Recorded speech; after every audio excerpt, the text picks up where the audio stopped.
Assalamualaikum warahmatullahi wabarakatuh. Now we are going to talk about teaching a reading skill. First, introduction. Reading is one of the language skills which needed to be taught in language classroom. Students need to be able to read text in English either for their careers for study or simply for pleasure. Reading is also playing an important role for language acquisition. When students are provided with comprehensible linguistic inputs, some of the language will stick in their minds as part of the language acquisition process.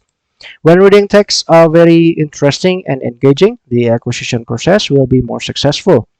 Reading texts also provide opportunities for students to learn vocabulary, grammar, pronunciation, and even good models for English writing, the way sentences, paragraphs, or texts are constructed.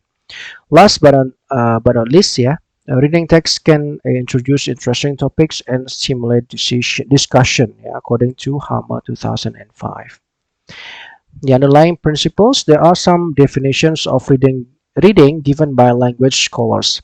Based on psycholinguistic perspective, reading is considered as a psycholinguistic guessing game, according to Goodman 1982. The readers construct a message which is encoded by a writer. This act of meaning construction is an ongoing cyclical process of sampling from the input text, predicting, testing, and confirming or revising these predictions, and further sampling. By guessing, the readers predict, test, and confirm the content of the text. This implies that the learner's background knowledge is important to help understand the text. The role of background knowledge in reading comprehension is known as schema theory, which states that any text, or spoken or written, does not by itself carry meaning. A text only provides directions for readers as to how they should construct meaning from their own previously acquired knowledge. This previously acquired knowledge is called the reader's background knowledge, while the previously acquired knowledge structures are called schemata, according to Carell and Esterholt 1978 and Morley 2003. According to schema theory, comprehending a text is an interactive process between the reader's background knowledge and text. Comprehending a text involves more than just relying on one's linguistic knowledge. It involves one's knowledge of the world as well. This principle results in two basic modes of information processing called bottom-up and top-down. In bottom-up strategy, the readers rely mainly on linguistic knowledge to understand the text or to process information.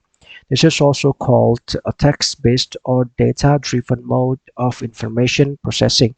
While in top-down mode, the readers rely on their prior knowledge or knowledge of the world to understand the text. This is also often referred to as knowledge-based or conceptually driven mode of information processing. This is the type of reading strategy used in the native language. Thus, it can be inferred that reading is an interactive and interpretative process.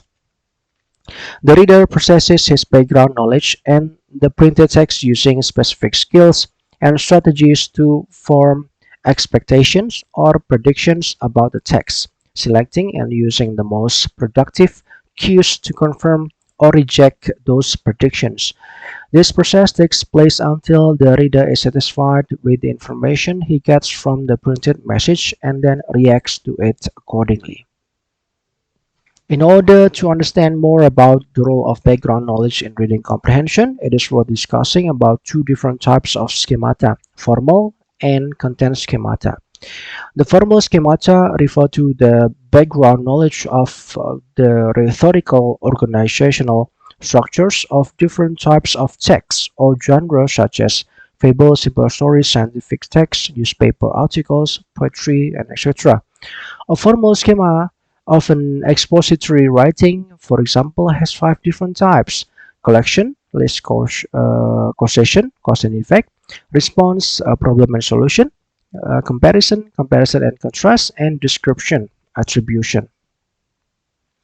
The content schemata refer to the background knowledge of the content area of a text, such as dealing with washing clothes, celebrating New Year's Eve in London, the Hajj pilgrimage, the economy of Indonesia, problems of nuclear breeder reactors, the conflict in East Timor, the holiday in Bali, the history of Indonesia, the suicide bomb attack on the World Trade Center and the Pentagon, and etc.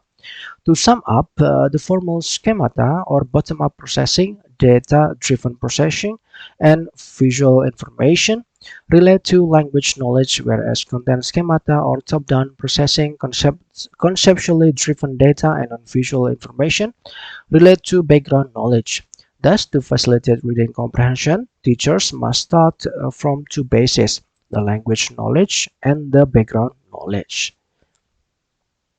The classroom activities: number one, classroom practices to develop text-based processing skills. Reading text always contains information, meaning, or messages which the writers intend to communicate to their readers. Therefore, a reading text is also called a piece of discourse. The elements of a text comprise words, which are combined into phrases to form clauses and sentences and then organized into the whole text. To read well, learners have to detect and select the right cues to form concepts or meanings. They have to develop their abilities to perceive the elements of the reading text to get meanings with sufficiently efficient speed. What follows are some activities which are worth doing in order to develop text-based processing skills. Number one, recognizing word meanings. One of the best way to find what the word means is by using context clues. There are hints provided by the words and sentences surrounding the unfamiliar word. In order to make meaning clearer, good writers often provide such clues for the readers. These clues are frequently available. It's a good idea, therefore, to have classroom practice to learn how to recognize the kind of clues that the learners might come across in the reading text. The context clues often comprise an example of behavior associated with the word or example clue. They may also tell us what the word does not mean or the opposite contrast clue. Finally, they may actually contain a definition of the word or restatement clue.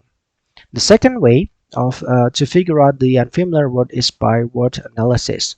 That is, by recognizing the parts of the word. Occasionally, two words may be put together to form a new word, such as main and stream becomes mainstream. At another time, the word contains affixes. Thus, the word can be analyzed into a prefix, a suffix, and a root. Recognizing parts of speech is also a very important activity to deal with the meaning of words. Reading learners should be familiarized with the specific features of nouns, verbs, adjectives, and adverbs and their functions in a sentence. Many English words have been formed by combining parts of older English, Greek, and Latin words. For instance, the word bicycle is formed from the parts "bi" meaning two and "cycle" meaning round or wheel. Often knowledge of the meanings of these words parts can help the reader to guess at the meaning of unfamiliar words. Number two, recognizing phrases. In order to enable the reading learners to understand the meaning of the word, they have to be able to recognize the position of the word in phrases. For that purpose, they should be made to see and understand the characteristics of the phrase and to know how it is functionally constructed. This can be done by analyzing the phrase and then synthesizing its elements into modification patterns. Number three, recognizing sentence structure. Students entering higher education have been acquainted with the types of sentences, simple, compound, and complex sentence.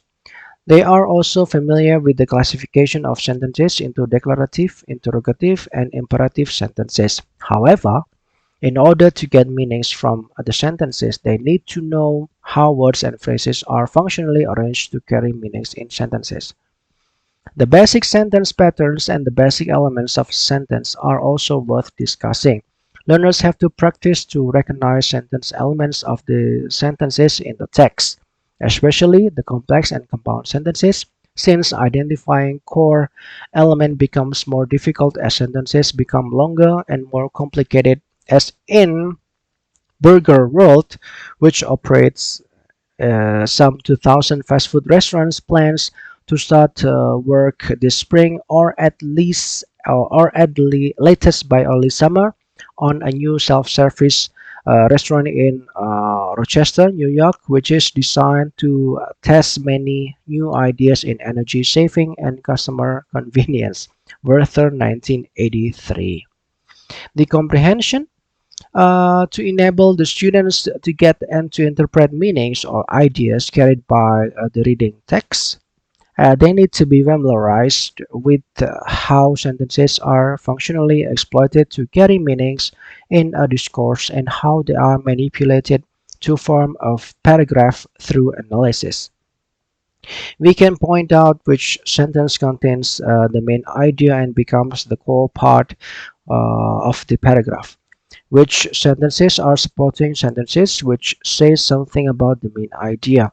These sentences can support or develop the main idea directly or indirectly, and they all together with the topic sentence form a unified clear idea.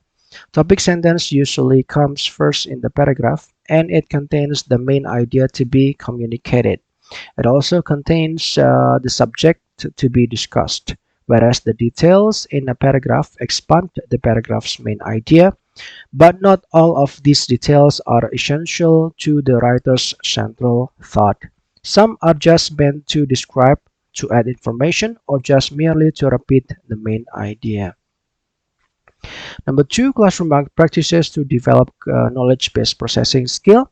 There are several activities that can provide knowledge to help learners form the predictions.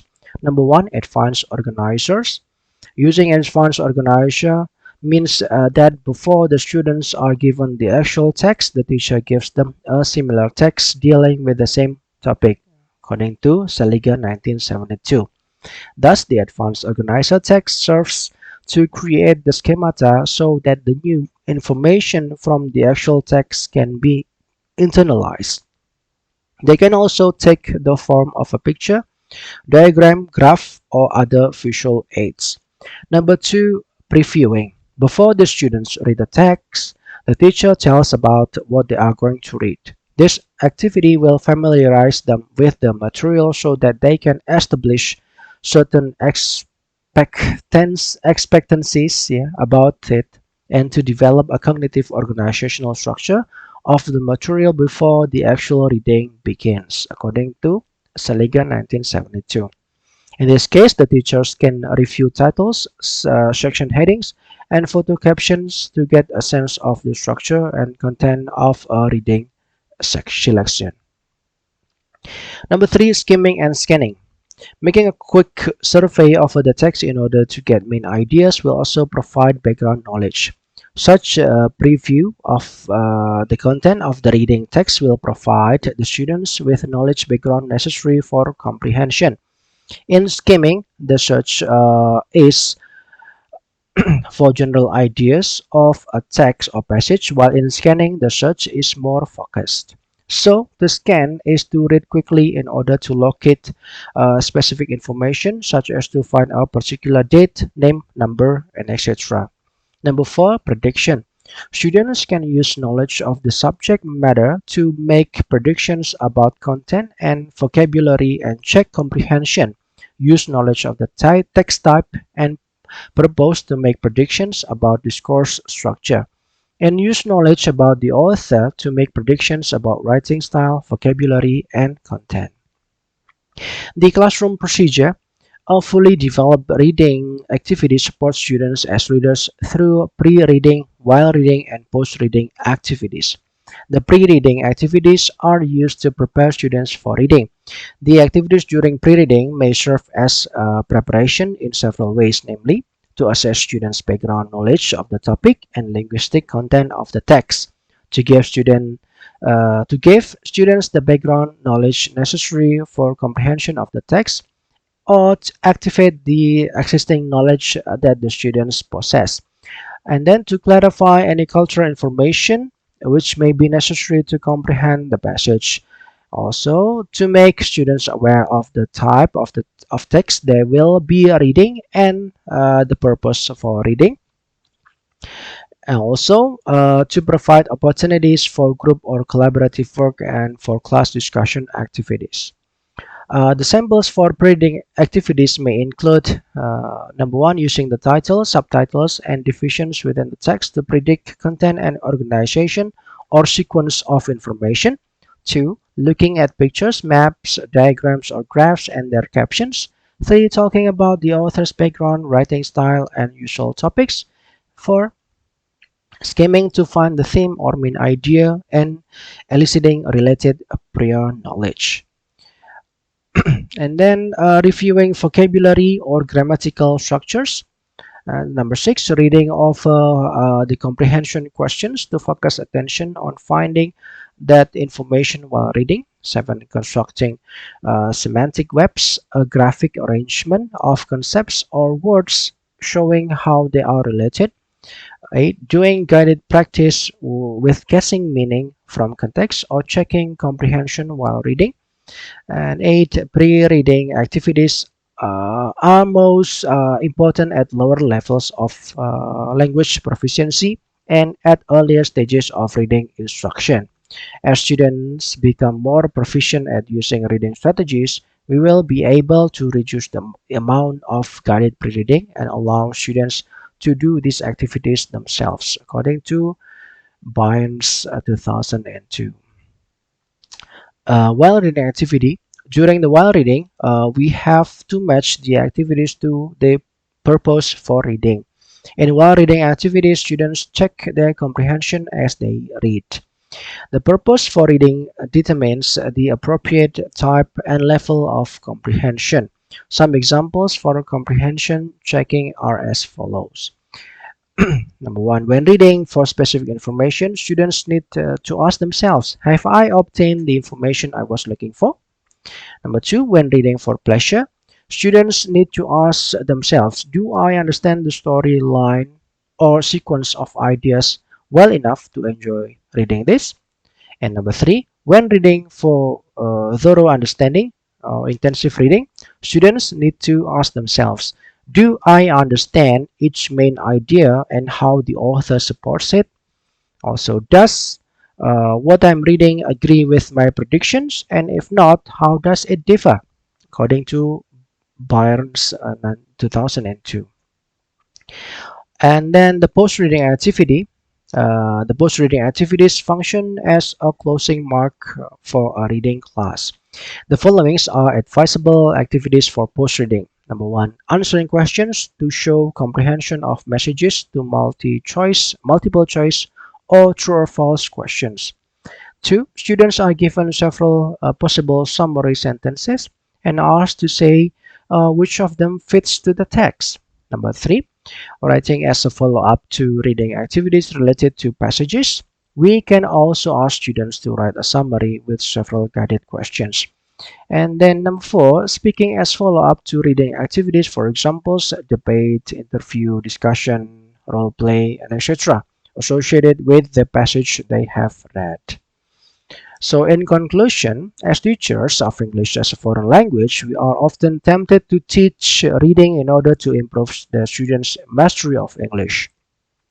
To enable them to develop their reading skills, the teachers should know the rationale of the nature of reading and its implication in teaching techniques.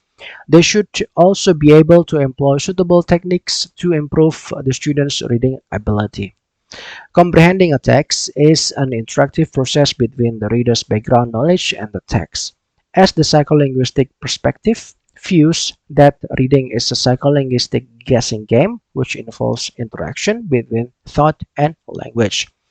By guessing, readers predict the content of the text. This means that their background knowledge is important to help understand the text.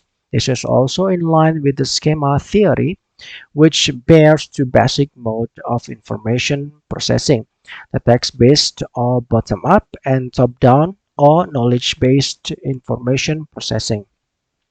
The classroom reading activities, therefore, should be handled in such a way that learners are able to improve their text-based information processing as well as their knowledge-based information processing. The former concerns with the activities which can develop the learner's skill on the language, whereas the latter provides activities to improve the language and the knowledge background, which helps them understand the text. Okay, I think that's all for me. Thank you so much. Wassalamualaikum warahmatullahi wabarakatuh.